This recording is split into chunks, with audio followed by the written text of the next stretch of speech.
तरह ना ये मुल्कों के ताल्लुकात बड़े हम अपने जी से टूरिस्ट नहीं भेजेंगे, वो तबाह हो जाएगा।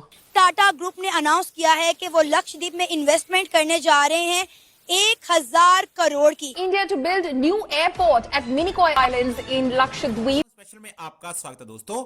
भारत और मालदीव के बीच जारी विवाद मालदीव के लिए गले की फांस बनता जा रहा है। बीते दिनों प्राइम मिनिस्टर नरेंद्र मोदी के लक्षद्वीप दौरे की तस्वीरें वायरल होने और प्राइम मिनिस्टर द्वारा इस द्वीप को घूमने की अपील करने के बाद मालदीव के मंत्रियों द्वारा की गई टिप्पणी से शुरू हुए इस विवाद से मालदीव के टूरिस्ट सेक्टर को तगड़ा झटका लगा है। तो वहीं दूसरी ओर पर्यटन स्थल के रूप में लक्षद्वीप ने अचानक सबका ध्यान आकर्षित किया है।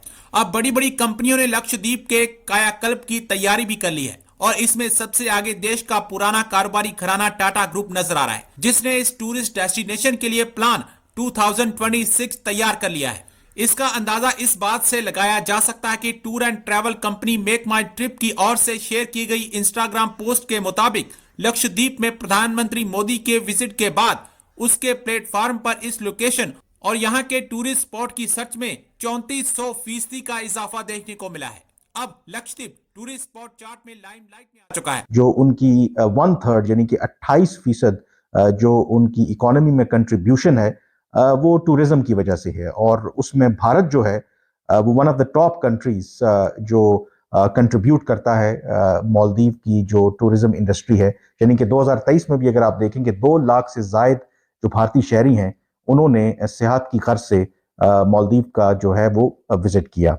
तो इस एतबार से जो बायकॉट मालदीव की कैंपेन है, ये समझा जाता है कि उससे जो मालदीव की जो मईशत है, जो टूरिज्म इंडस्ट्री है, उसको खासा नुकसान पहुंच सकता है। इस वक्त जहां कहीं नजर डालें सोशल मीडिया पर एक ही खबर, एक ही ट्रेंड गर्दिश कर रहा है, India versus Maldives, Lakshadweep versus Maldives.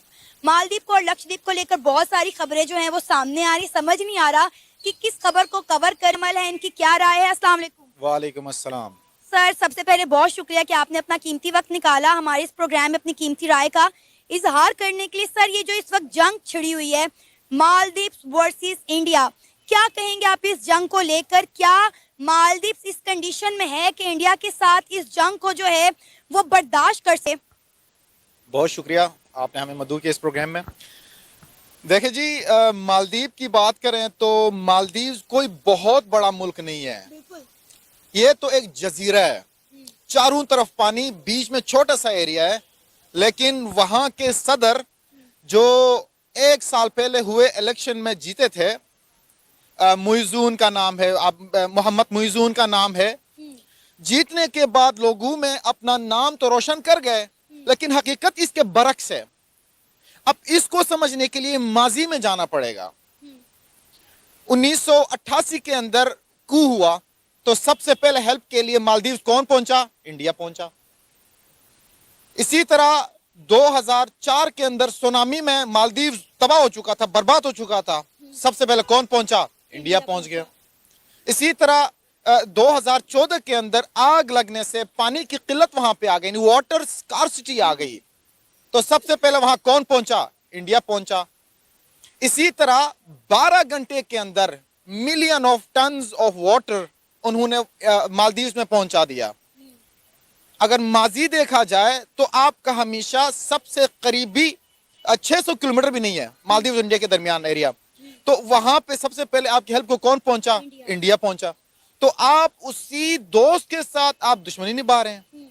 और दूसरी आपकी इकोनॉमी देखें, इकोनॉमी सबसे कम है। खैर, हम तो, हमारी तो मालदीव से बहुत ज्यादा है, इवन हमारा कराची जितना शहर भी नहीं है, वो कराची जितना शहर भी नहीं है, लेकिन वहां पे टूरिज्म एक बड़ा बेहतरीन हब है, जिसको लेके मालदीव आज अपना नाम पूरी दुनिया में मनवा रहा है कि भाई देख, हमारी टूरिज्म बहुत अच्छी है।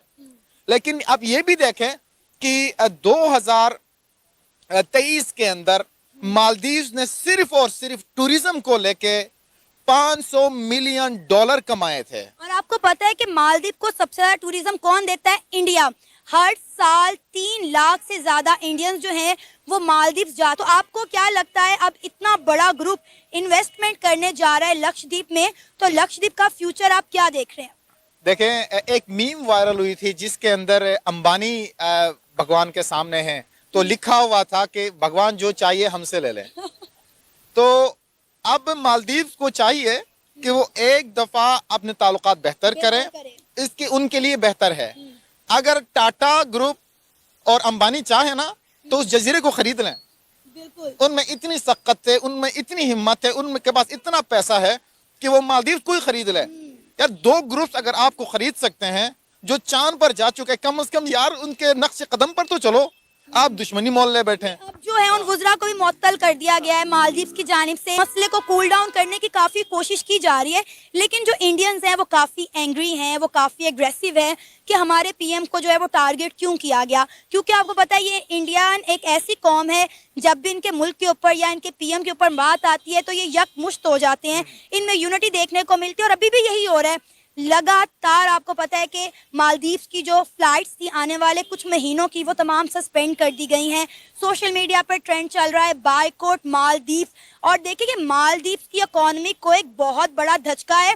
इंडियन ने हिला के रख दिया कि तुम लोगों ने पंगा किसके साथ लिया भाई।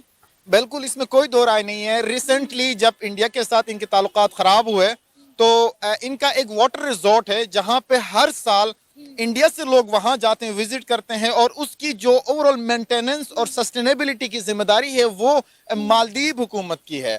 तो उसको इस बार इन्होंने रेनोवेट करने से, उसको सस्टेन करने से, मेंटेन करने से इनकार किया, जिसकी वजह से उनको नुकसान हुआ। इंडिया को क्या फर्क पड़ता है। मैंने पहले ही आपको जिक्र किया कि इंडिया के ये अगर 2 ग्रुप्स मिल जाए टाटा और अंबानी तो अल जजीरे या उनके पूरे जजीरे ही खरीद ले।